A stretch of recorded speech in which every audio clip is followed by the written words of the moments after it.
সূরা ইয়াসিনের 13 থেকে 29 নম্বর আয়াতে অ্যান্তাকিয়ার ঘটনা বর্ণিত হয়েছে, যেখানে আল্লাহ তাআলা 3 জন রাসূলকে প্রেরণ করেছিলেন। ঘটনাটি সংক্ষেপে তুলে ধরা হল। আল্লাহ তাআলা এক জনপদের, অনেকের মতে এটি ছিল সিরিয়ার আন্তাকিয়া শহর, অধিবাসীদের কাছে প্রথমে 2 জন রাসূলকে প্রেরণ করেন। কিন্তু সেখানকার লোকেরা তাদের কথা প্রত্যাখ্যান করে এবং তাদেরকে মিথ্যাবাদী বলে উপহাস করে।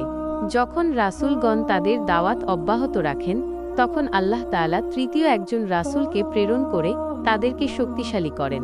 এই 3 জন রাসূল সম্মিলিতভাবে সেই জনপদের লোকদের আল্লাহর পথে আহ্বান জানাতে থাকেন এবং মূর্তি পূজা ত্যাগ করে এক আল্লাহর ইবাদত করার কথা বলেন। তবে জনপদের অধিকাংশ লোক তাদের কথা মানতে অস্বীকার করে এবং তাদেরকে অশুভ ও অমঙ্গলজনক মনে করতে শুরু করে। তারা রাসূলগণকে হুমকি দেয় যে যদি তারা তাদের প্রচার বন্ধ না করেন তবে তাদেরকে পাথর মেরে হত্যা করা হবে এবং কঠোর শাস্তি দেওয়া হবে। এই পরিস্থিতিতে শহরের এক প্রান্ত থেকে এক ব্যক্তি ছুটে আসেন। কুরআনের বিভিন্ন তাফসিরে এই ব্যক্তিকে হাবিব নাজ্জার, কাঠমিস্ত্রি হাবিব বলে উল্লেখ করা হয়েছে। তিনি ঈমান এনেছিলেন এবং তার সম্প্রদায়ের লোকদের কাছে রাসূলগণের সত্যতা তুলে ধরেন এবং তাদের অনুসরণ করার আহ্বান জানান।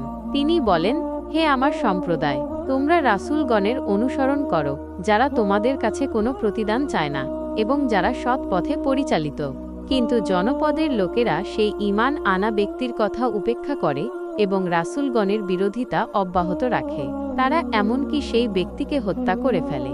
অবশেষে যখন সেই জনপদের লোকেরা আল্লাহর বার্তা প্রত্যাখ্যান করে এবং রাসূলগণকে মিথ্যা প্রতিপন্ন করে, তখন আল্লাহ তাআলা তাদের উপর শাস্তি প্রেরণ করেন।